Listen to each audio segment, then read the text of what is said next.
Oi pessoal, eu sou a Soraya Fleischer e estou aqui com a minha amiga Daniela Mânica com mais um episódio do nosso podcast de antropologia, Mundaréu. O Mundaréu é uma iniciativa do LabJOR da Unicamp e do Departamento de Antropologia da UNB e tem por objetivo a divulgação científica dos resultados de trabalho de antropólogas e antropólogos. Hoje vamos conhecer a parceria entre Taniele Rui, antropóloga e professora da Unicamp, e Henrique Gomes, uma liderança comunitária importante do Complexo da Maré, no Rio de Janeiro. Ele trabalha na ONG Redes da Maré e também tem participado com a Taniele de uma pesquisa sobre o consumo de crack ali no bairro. Esse episódio foi gravado de modo diferente. Pela primeira vez, deixamos Campinas e fomos até o Rio de Janeiro encontrar o Henrique e a Taniele. E no início do mês de março de 2020, gravamos no Estúdio Rastro, ali no bairro de Ipanema. Mas por conta da pandemia do Covid-19, não pudemos fazer a segunda parte da edição, que é quando nos reencontramos para terminar de gravar o episódio. Portanto, fizemos essa parte à distância, fora do estúdio e gravando em casa.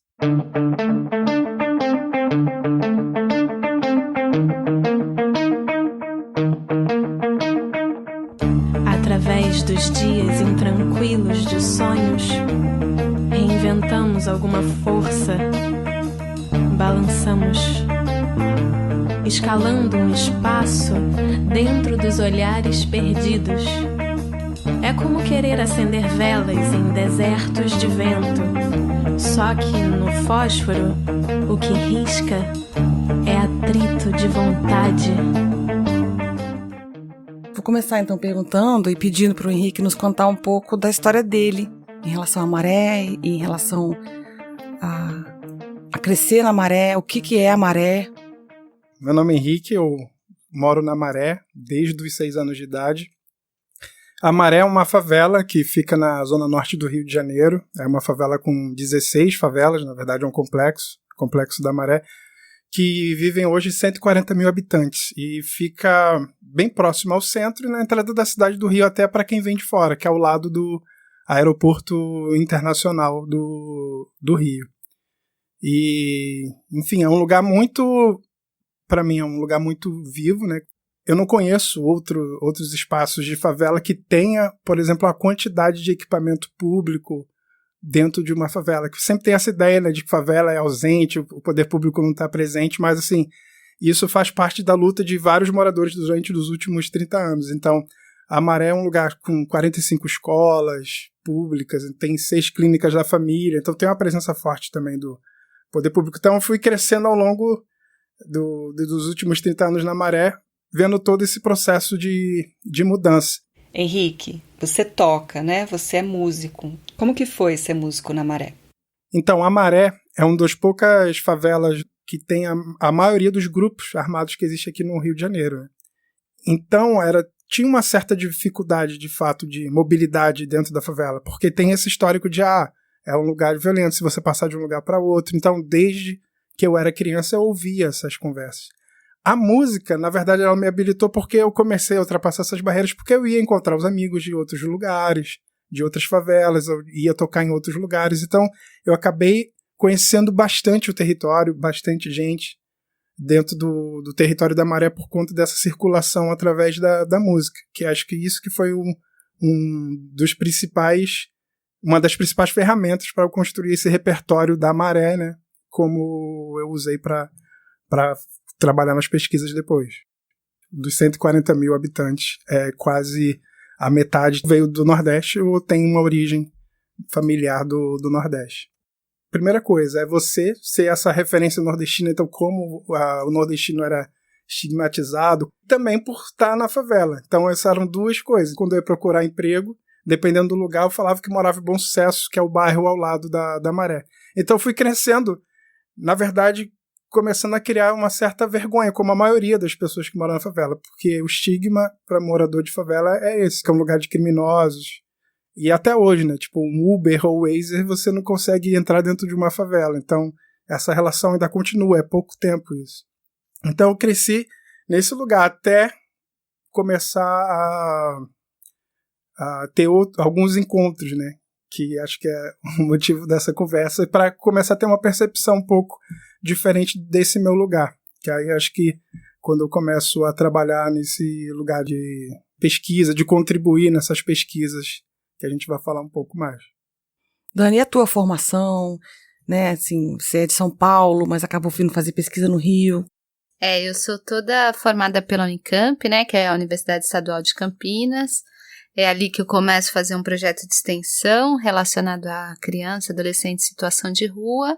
Esse projeto me fisga, né, de um jeito que, enfim, acabam sendo o tema de todas as minhas pesquisas posteriores, né, tanto no mestrado quanto no doutorado. Eu terminei o doutorado pesquisando, né, uma das regiões talvez mais conhecidas de consumo de crack no país, que é a mal falada, né, estigmatizada Cracolândia, em São Paulo. Termino essa pesquisa em 2012 e um pouco tentando pensar em novas questões, novos temas. Eu fico sabendo, né, de várias operações que têm acontecido no Rio de Janeiro, especialmente na Avenida Brasil, e venho, enfim, né, cresce esse interesse de fazer pesquisa no Rio de Janeiro, entender o que está acontecendo no Rio de Janeiro e qual a diferença, enfim, ou semelhança, né, algumas especificidades dessas grandes capitais, num contexto que era um contexto pré-grandes eventos, né, porque foi Copa das Confederações, Copa do Mundo, Olimpíadas, né, e a cidade do Rio de Janeiro estava toda se reconstruindo para receber esses grandes eventos, né, então a temática do crack nesse momento ela era muito central, justamente por isso, né, porque estava tendo todo um reordenamento da cidade, esses usuários estavam sendo deslocados de determinados locais e acabaram, né, que apareceram a cidade muito visíveis na Avenida Brasil, né. O que são operações? As operações naquele momento eram chamadas de recolhimento compulsório, né, então o que se falou muito naquele momento é que tinha operações da assistência social e da saúde para recolher pessoas usuárias de crack e levar para alguns equipamentos da assistência social bastante longe de uma visibilidade pública, né? Então, isso estava acontecendo com muita frequência, né? E, enfim, foi denunciado muito nos jornais, assim, da época e por vários setores sociais, né, de mobilização social, e isso, enfim, é o que me mobilizou a chegar no Rio de Janeiro e tentar entender o que estava acontecendo ali. No telefonema preparatório para esse episódio, você mencionou a guerra às drogas. Como é que esse assunto, como é que ele se torna um tema para a antropologia? Como antropóloga, né, estudando essas questões, para mim sempre me interessou como é que era a guerra às drogas na prática, né? Porque é claro que tem guerra às drogas em todos os lugares, né? E que se elege, né, a população de favelas como o alvo privilegiado, mas isso não acontece da mesma forma em todos os lugares. Então, o Rio, ele me abriu um mundo, assim, para justamente perceber essas diferenças que estavam, assim, no cachimbo que era usado em São Paulo, no copo d'água que era usado no Rio de Janeiro, né? Nas cenas completamente visíveis em São Paulo, nas cenas invisibilizadas no Rio de Janeiro, né? Como é que um tráfico completamente armado, que era algo que eu não tinha visto, né? Vindo de São Paulo, onde o tráfico não é armado, né? Então, quer dizer, tem guerra às drogas, mas ela é muito diferente nos locais, né? E isso, assim, me fez ver isso na prática, né? E me faz um pouco entender o que o meu trabalho é um pouco tentar ver isso, né? Quais são essas diferenças? Porque eu acho que é dessas diferenças que a gente entende as complexidades que estão envolvidas, né? É engraçado que agora que eu tô entendendo uma coisa, eu entendia, quando vocês falavam de cena de consumo, eu sempre imaginava uma esquina. Aqui tem um boteco, aí a esquina, aí do lado de lá tem, não sei, uma papelaria, aí tem uma casa da senhora. Aí nessa esquina tinha uma árvore com uma sombra e dois estavam ali e acendiam um cachimbo, porque é consumido por cachimbo, com cachimbo, né? É fumado. No Rio, não. Olha aí, isso né? também era uma diferença, né? Não, porque eu acho que eu li o livro da Tânia, então tem cachimbos, né? Não, era uma diferença, eu não via cachimbos no Rio de Janeiro e tinha muito copinho de água descartável, era o lugar por excelência onde o crack era consumido. Mas plástico? Fumado? De plástico, em cima do alumínio, né? E então era fumaça que era consumida? É. O que são os barracos? Se você pode descrever a cena para quem não sabe como é. como estava tendo muita visibilidade na Avenida Brasil, foi feito uma espécie de acordo, né, entre as associações de moradores, tráfico e os próprios usuários para que eles adentrassem a maré para não chamar muita atenção policial.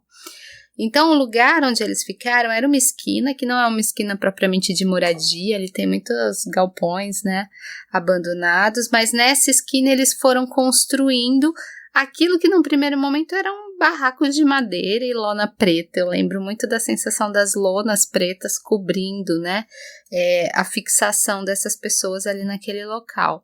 Com o tempo e como as pessoas foram ficando mais estruturadas ali, né, ali naquele local, já tinha uma construção, né, uma construção de madeira. Eles puxaram fios elétricos, assim, então tinha aparelhos eletrônicos, né, móveis. A casa da Dona Vera tinha vários móveis, era super bonita, e o modo como ela conseguia aqueles móveis eu também sempre achei interessante. Na pesquisa ela falava, né, esse radinho eu consegui por causa da noia de tal pessoa. Então ela trocava também muito do crack pelos próprios móveis da casa dela, construiu um mini barzinho, né, onde vendia cigarros e alguns copos. Então ele foi se estruturando. E a minha pesquisa era basicamente entender esse processo de estruturação e saber quanto tempo as pessoas iam ficar ali, né, porque eu falava, essa coisa que está tão provisória, ela continua por quanto tempo, né, então essa era uma das questões, e por isso que a pesquisa levou bastante tempo, porque eu queria ver se era possível uma fixação ali, né. E a Dona Vera? Era seu contato lá? Ou... Na verdade, eu comecei o contato que era um amigo, né, que frequentava essa cena e que me apresentou ela como a pessoa que era a liderança, era a presidenta da cena. Então todo mundo tinha essa relação com a mãezona. E ela foi o primeiro contato, então que eu expliquei o que a gente ia fazer. Eu tive essa conversa prévia antes da Taniele, então não foi chegando de uma vez só. Então teve todo um contato anterior para uma preparação para a chegada da Taniele. E ao longo do ano, né, de 2014, ela acabou também fazendo parte desse processo de formação que eu falo para mim pessoalmente, de entendimento, até para eu poder falar sobre o que estava acontecendo ali. E, de fato, ouvir a Vera. Então, você via essa relação, por exemplo, dessa conversa ser uma conversa de vizinho, né? Então, ao longo do tempo, foi criando uma amizade. Então, quando eu passava, cadê a Taniele? A gente sempre trocando essas conversas, então tinha questões até pessoais. Então, foi criando uma relação com ela. A gente assistiu o jogo da Copa do Mundo lá, né? Na casa dela. E ao longo do tempo, e ela se fortalecia cada vez mais, assim, porque ela acabava, com a fixação, ela também acabava sendo essa interlocutora com os atores, né, locais. Tipo, quem chegava, quem não chegava. Então ela era, de fato, a presença mais forte ali. Mas era uma pessoa realmente que foi a que abriu as portas, assim, da casa, enfim, da vida, né, pra gente. A vida é algo único, sobre o qual nos equilibramos até alcançarmos, sabe-se lá o quê, sabe-se lá por quê, só se sabe como se chega, e se crer, e se crer. Então, na narrativa que a Taniele faz da formação dela, ela atribui a um primeiro projeto de extensão o interesse dela pelo tema, né, de uma antropologia do consumo de drogas. Isso pode acontecer, por exemplo, com um projeto de iniciação científica, né, um projeto de iniciação à docência também. Mas eu queria só reforçar isso, porque às vezes a gente não dá tanta bola para uma primeira experiência assim, né? E ela às vezes é determinante de toda a sua carreira, né? Então, para valorizar esses projetinhos, né, que às vezes nossos alunos usam essa palavra de forma super diminutiva, e eles são, às vezes, essa porta que se abre para a curiosidade científica, né? Isso. Desde esse primeiro projeto na graduação, ela foi criando um grande tema de interesse, que é a tal guerra às drogas. que orientou as pesquisas que ela tem feito nos últimos anos. Mas ela foi se desafiando, ampliando as diferentes formas que esse grande tema pôde apresentar na prática. Em São Paulo, ela nos contou antes que entrou em campo por meio de uma assistente social da prefeitura, que trabalhava na Cracolândia. Para entrar em campo no Rio de Janeiro, ela primeiro foi conversar com os colegas que estavam pesquisando sobre drogas no Rio. Depois, ela entrou em contato com uma ONG grande que vinha atuando na Maré. E como a gente vai ver no bloco seguinte, foi por meio desse contato que ela conheceu o Henrique. Legal isso, Dani. Cada tema de pesquisa e cada lugar de pesquisa exige que você desenhe um tipo de entrada em campo. Uma entrada que seja possível, que seja produtiva, que não seja, violenta para nenhum dos lados, Nem para os pesquisadores e nem para os interlocutores. A pesquisa da Taniele mostrou a diferença entre as cenas de consumo de crack em São Paulo e no Rio de Janeiro. Na Cracolândia tinha muita gente indo e vindo o tempo todo. Já na Maré era um outro cenário, muito mais controlado e vigiado, sempre sendo decidido pelo tráfico quem entra ali, quem pode ficar ali. E por isso é tão interessante que a Taniele e o Henrique tenham encontrado um lugar com uma concentração de barracos. Eram 16 barracos, ela nos contou no telefonema que fizemos antes dessa gravação em estúdio. Quer dizer, eram pessoas que ficavam ali, se estabeleceram ali num lugar no qual todo mundo estava sendo, de certa forma, vigiado, mas protegido de uma visibilidade pública maior que teria, por exemplo, se tivesse ficado na Avenida Brasil, que é um vetor de circulação super importante no Rio de Janeiro. E ela queria entender, ao longo do tempo, quem ficaria, quem continuaria ali, naquela cena que eles estavam, E como isso seria possível. E fazendo esse acompanhamento por mais de um ano, ela percebeu que, diferentemente de São Paulo, eram sempre as mesmas pessoas. Sempre as mesmas pessoas que estavam ali. Tinha pouca rotatividade, E isso cria outro tipo de relação entre pessoas. Entre essas pessoas da favela, os moradores, quem passava por ali. Isso. A pesquisa antropológica dela, ao acompanhar e estar ali por tanto tempo, foi percebendo as especificidades do consumo do crack dentro desse complexo de favelas. E no próximo bloco, a gente vai ver que a antropologia não ofereceu esse aprofundamento da percepção desse cenário somente para a Taniele, mas também para o Henrique. Ele vai nos mostrar como foi mudando de opinião em relação à temática das drogas. Com o processo todo da pesquisa, foi ficando cada vez mais explícito o que está por trás dessa tal guerra às drogas, como os moradores e frequentadores da Maré foram atingidos pelas consequências dessa guerra. E a dona Vera, que eles comentaram agorinha, e a Eliana, que vão comentar já no bloco seguinte, são pessoas importantes para que Taniele conheça o Henrique e para que a relação de pesquisa possa acontecer. Eu reforço, então, como são várias as pessoas que vão nos ajudando a encontrar o melhor jeito de entrar e ficar em campo. Minhas cores só se fazem de outras cores. Dentro de mim, tantos homens e mulheres. Todos juntos dentro de um ser.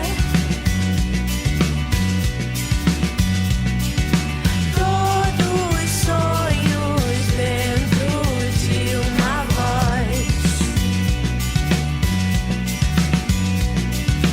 Todos juntos dentro de um ser. Todos sonhos dentro de uma voz. Henrique, conta pra gente como começou seu trabalho com pesquisa, seu contato com pesquisadores. Teve um momento que a cidade do Rio começou a receber muito mais pesquisadores. Acho que tem a ver muito com essa relação de saber que o Rio ia ser a cidade que ia receber a Olimpíada, a Copa do Mundo. Então teve um período muito, muito forte, a presença de principalmente pesquisadores estrangeiros. E o foco acabou sendo a favela. E a Maré, como eu falei, ela tem um lugar muito especial na cidade, pelas lutas coletivas de anos. Então, ela tem as organizações do espaço, como a Rede da Maré, que acaba sendo o canal para a chegada desses pesquisadores. Conheci uma pesquisadora, né, americana, que foi para a Maré para morar durante 6 meses para fazer a pesquisa. Ela me marcou uma conversa para querer entender um pouco mais esse lugar a partir do que eu estava falando.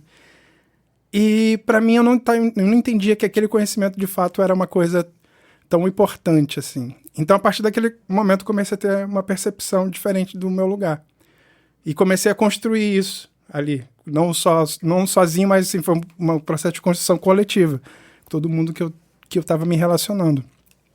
E a partir daí acho que eu comecei a criar uma rede e, de fato, entendendo que isso era um modo de trabalho. Então isso foi lá no final assim, de 2009, 2010. E eu comecei a ampliar essa rede. E essa relação foi aumentando com outros pesquisadores. Então eu cheguei a fazer mais ou menos umas 30, 35 participações e pesquisas de outras pessoas, né? Você tinha me contado na nossa conversa que teve uma primeira pesquisadora, acho que foi essa então que você citou agora. A Stephanie Savell. Tive a sorte de ter uma relação de amizade com a Stephanie, que eu acabei entendendo um pouco esse processo, mas ainda não tinha um filtro para entender de fato qual era o desejo dessas pessoas ali na Maré. Mas acabaram aparecendo vários temas focados na violência, né? Então isso eu entendi que era o foco principal, né? Como se isso tivesse, de fato, um retorno para esse pesquisador mais do que para quem mora na favela. E você acha que isso acabava estigmatizando, criando um perfil muito homogêneo, né? Sim, de uma pessoa moradora de uma favela. E acho que isso tinha a ver com esse lugar também de como a gente sempre teve, né, colocado pela mídia, por toda a sociedade. Mas eu acho que a pesquisa com a Taniele teve um outro foco, porque a maioria dessas pesquisas era de pouco tempo, né? Era uma relação muito, vou ali colher os dados e vou embora. Eu acho que a relação com a pesquisa com a Taniele, assim como foi com a Stephanie, era uma relação de longa duração, era um processo de construção longo, né? Então tinha que ter uma paciência, tinha que ter uma criação de vínculo, de fato, com o espaço. Que eu acho que esse é o diferencial, por exemplo, de quem eu me entendi que poderia ser também uma maneira de eu ser ouvido também, né? Essa contranarrativa, a partir de pesquisa também, como eu posso usar isso a favor da favela, enfim, para poder ser ouvido. Mas, ao mesmo tempo, entendendo que, enfim, que lugar é esse? Então, pesquisa para quem? Então, o retorno para a favela. Então, eu comecei a me questionar ao longo dos anos, porque foi um processo de formação, também entendendo qual a importância desse lugar, da favela, por que esses pesquisadores estavam indo para a favela, por que falar de favela? Então, acho que foi um processo que eu comecei a construir até uma relação com pesquisadores que estavam chegando de uma maneira de troca mesmo, assim. E eu estou falando de troca e retorno, né? Para a favela, não só para mim, mas para a favela. Então, comecei até a escolher a dedo com quem eu me relacionava. Porque acabava tendo um processo muito de desconfiança mesmo, porque qual é o interesse, né? E como você conheceu o Henrique, Taniele? Como foi isso? Começo a tentar pensar em formas de chegar no Rio de Janeiro, né? De como fazer pesquisa no Rio de Janeiro vindo de São Paulo. Conheço a Eliana Souza Silva, que ela é uma das fundadoras, né? Talvez a principal fundadora da Redes da Maré, que é uma ONG bastante importante, que atua no território da Maré. A Eliana me põe em contato com o Henrique, né? Então, era um morador que trabalhava ali na Redes, né? E que já tinha trabalhado com algumas questões relacionadas à população em situação de rua, nessa extensão toda do Complexo da Maré. Então, nosso primeiro encontro foi dentro da instituição Redes da Maré, aquele encontro um pouco tímido, sem graça, desconfiado. Eu acho que você tinha uma coisa muito forte, assim, né? Em relação à desconfiança sobre os pesquisadores. Será que eu seria mais uma dessas pesquisadoras que chegaria lá, coletaria alguma coisa e ia embora? Então, eu acho que essa desconfiança marcou a nossa primeira relação. Eu leio assim, né? Eu acho que foi uma situação um pouco diferente, porque a pessoa que colocou a gente em contato foi uma pessoa que é referência para mim, né? Que é a Eliana. Então, já parte de uma pessoa que eu confio, então eu entendia que eu poderia manter esse contato por conta dessa mediação, de quem foi. Então, eu já fui muito, muito à vontade, acho que essa impressão que a Taniele teve de mim é porque realmente eu já estava nesse momento já estava começando esse momento de filtrar, de fato, pensando, né, mesmo sabendo com quem ia conversar, a partir de quem foi a mediação. E quando a gente foi a primeira vez, também para mim estava sendo muito recente, na verdade, porque era pouco tempo que eu estava me relacionando ali nas cenas, né? Mas na minha leitura, eu acho que a nossa relação se aproximou mesmo depois que a gente foi para essa cena de uso pela primeira vez. Eu tenho essa percepção, né? A gente foi num primeiro encontro e tinha algumas barracas de usuários, ainda não era a conformação que depois veio a ter, né? Eram poucas barracas, era um dia até que tinha chovido, né? Tava nublado. E a gente conversou com uma mulher que nos recebeu, e nessa conversa eu acho que abriram as portas, né, para a pesquisa acontecer. E eu lembro que nessa conversa eu falei claramente, né, que eu não tinha um interesse assim imediato do que aquela pesquisa poderia render em termos de, né, quais eram as minhas questões e até onde eu ia, mas que eu tinha interesse de acompanhar a conformação daquela cena de consumo de crack ali naquela esquina no interior da Maré. E conversando, né, com essa senhora, eu falei, olha, a senhora não precisa me falar nada agora, eu sou de São Paulo, eu vou vir muito mais vezes e tal, então deixei claro que não havia uma pressa, né, no sentido de quais dados eu colheria naquele momento. E depois eu lembro, e eu escrevi sobre isso no texto que eu tenho, sobre essa cena de consumo. Eu lembro claramente as coisas que o Henrique me falou, que ele tinha gostado do jeito que eu tinha conversado com aquela senhora. Uma porque eu não usava nenhuma palavra que a infantilizasse, e outra porque eu não ficava prestando atenção nos olhos dela, só para fazer de conta que eu estava prestando atenção. Eu achei aquilo ótimo, porque você estava me analisando, né? E estava vendo como é que eu atuaria frente àquela senhora, e eu acho que isso poderia, não sei, essa percepção sua sobre mim talvez fosse um passaporte para a pesquisa e para as relações poderem acontecer. Então foi um momento de muita aprendizagem ali naquele momento, porque eu escutei muita coisa que eu nunca tinha ouvido falar. Por mais que eu tinha uma ambientação em relação às cenas, sabia onde que era, mais ou menos quem eram as pessoas, mas assim, ouvi falar sobre redução de danos, outro tipo de tratamento. Porque na imaginação da maioria das pessoas é que elas chegam àquela situação de estar numa cena de uso de crack porque usam crack. Aí não, vou usar para chegar até aquela situação. Então, naquele momento eu estava escutando muito isso, naquele primeiro contato. Então, a Taniele veio com todas essas informações de uma vez só. Então, eu fiquei realmente com a cabeça muito, enfim, explodiu naquele momento. Então, eu falei, não, acho que era para mim também. Eu falei, não, eu quero entender mais, eu quero saber mais sobre isso. E acho que a Taniele foi muito paciente, porque além dela fazer o trabalho, ela também teve esse processo de formação também comigo. E a Rede da Maré ainda não fazia um trabalho ainda na cena. Então, o trabalho que a gente faz hoje, que a gente vai falar mais para frente, que a gente tem uma casa, um espaço de referência, começa para mim naquele momento, né?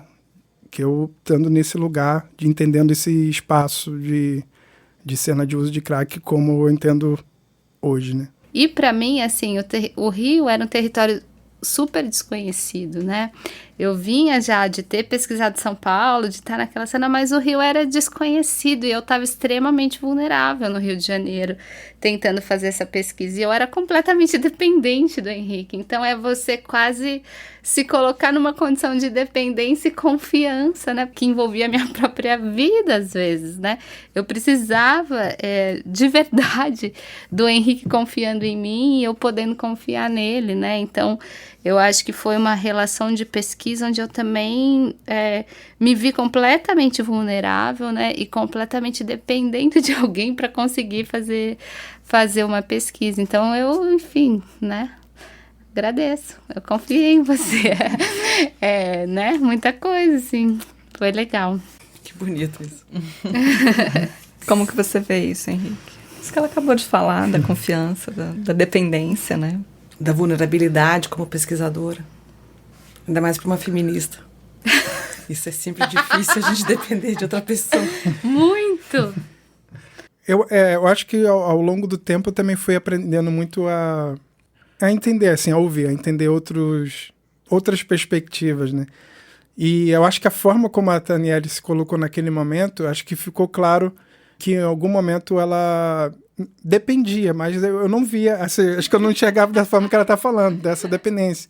Pelo contrário, acho que chegou um momento que foi tão natural que a relação acho que começou até a expandir para, tipo, amizade. E, enfim, acho que eu não via essa dependência. Na verdade, eu vi uma troca muito, muito, muito tranquila. Enfim, acho que é isso, é o processo de construção junto, assim, a gente foi aprendendo muita coisa junto. Assim, quando eu penso desde o começo, sabe, de como foi, eu só tinha você ali, né? E que bom que deu certo. Mas depois, aqui, por exemplo, a gente tava mandando a foto da gente para um monte de pessoas que ela conheceu na Maré, entendeu?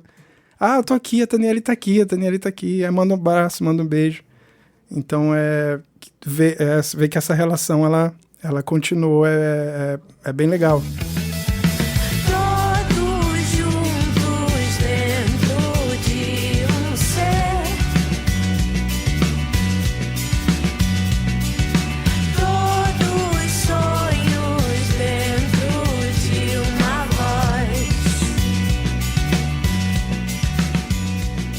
Essa visita que a Taniele veio hoje aqui para o Rio, ele aproveitou para apresentá-la ao Espaço Normal.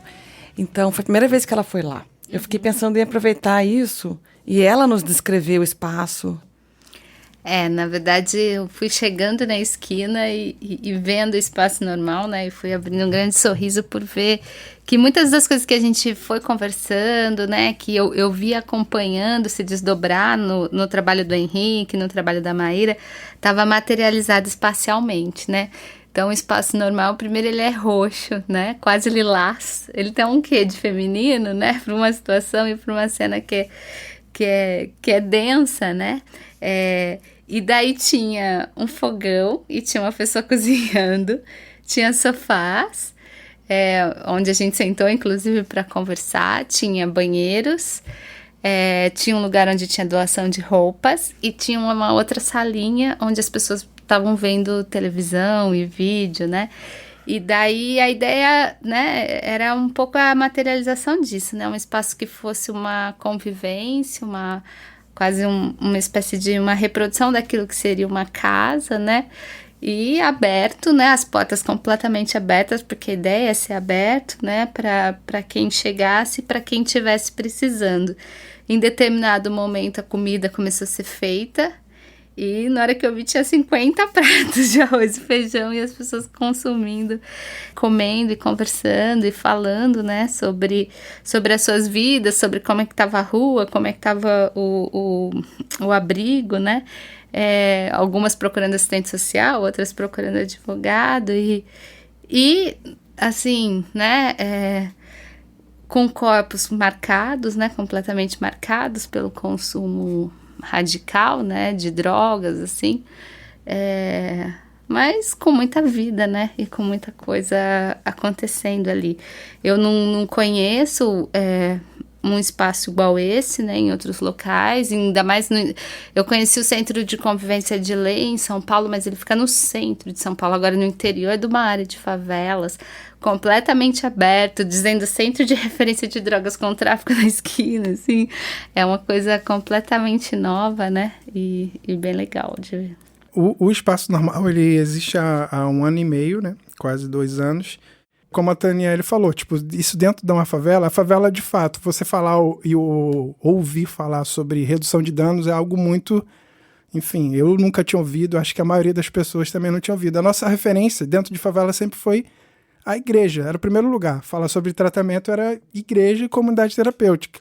Então, entrar com um espaço, com uma opção, como é o espaço normal, e fazendo essa conexão com os equipamentos públicos, então, veio muito forte. Então, a relação com essa rede é fundamental para o Espaço Normal também acontecer. Conta por que o nome. O nome, enfim, Espaço Normal,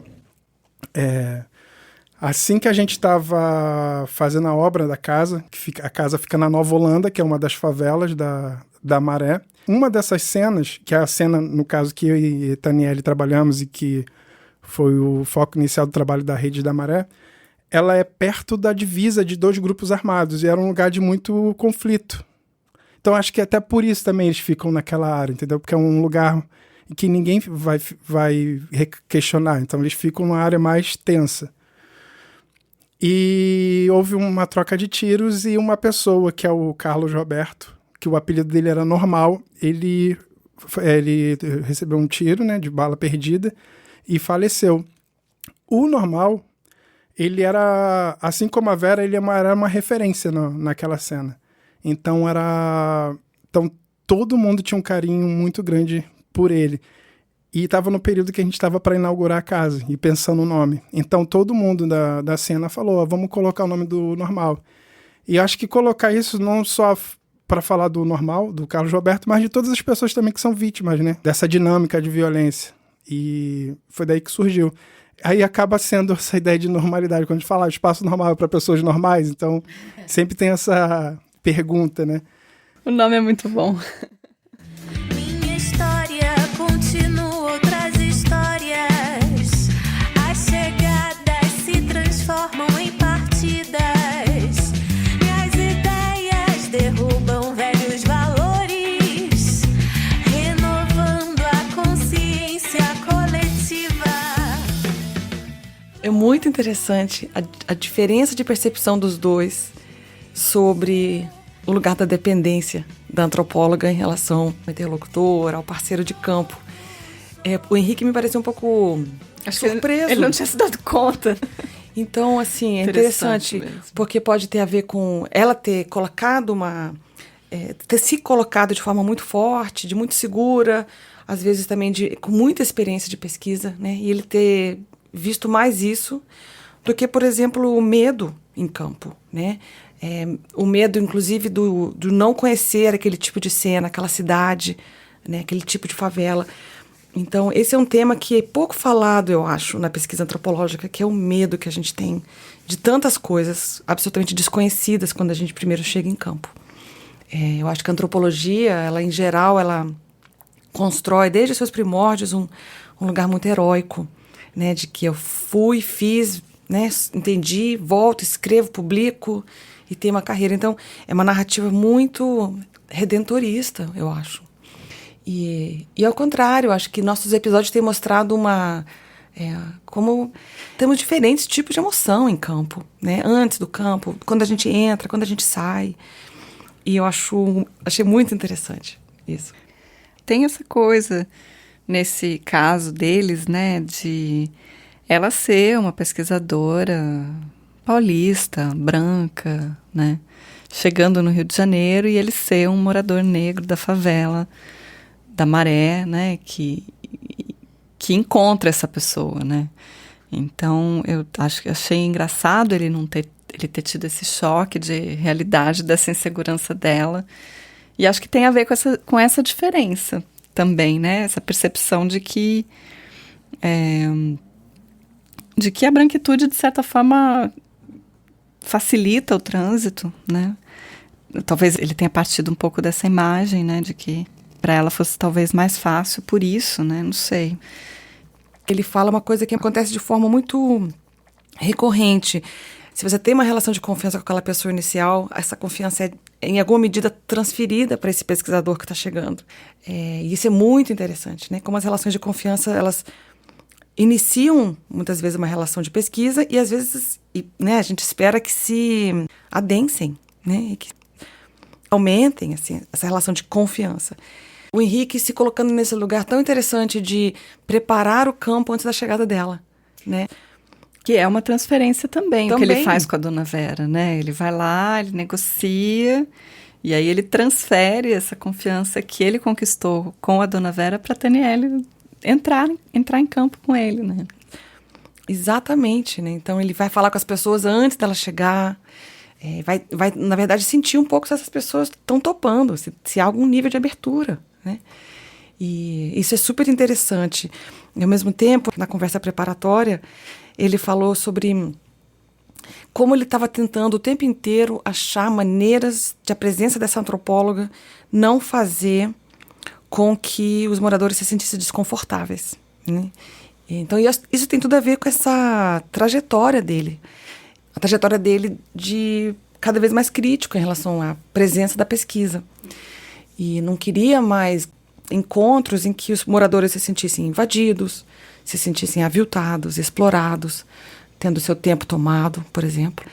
Eu fiquei pensando agora, você falando que, na verdade, o Henrique opera como um comitê de ética que não precisa daquela formalização, porque está lá, né, também, negociando um a um esses pertencimentos possíveis, né, das pesquisas nesses territórios. E os consentimentos necessários para, né, isso acontecer. Acho uma conclusão excelente. Acho que é bem isso mesmo. E também é uma coisa que muitos antropólogos têm alegado, né, na relação com os comitês de ética. A antropologia, pela sua própria natureza, tem dificuldade de antever todas as relações que vão acontecer e todas as mediações necessárias para essas relações acontecerem. A gente não consegue apresentar isso para um comitê de ética, né?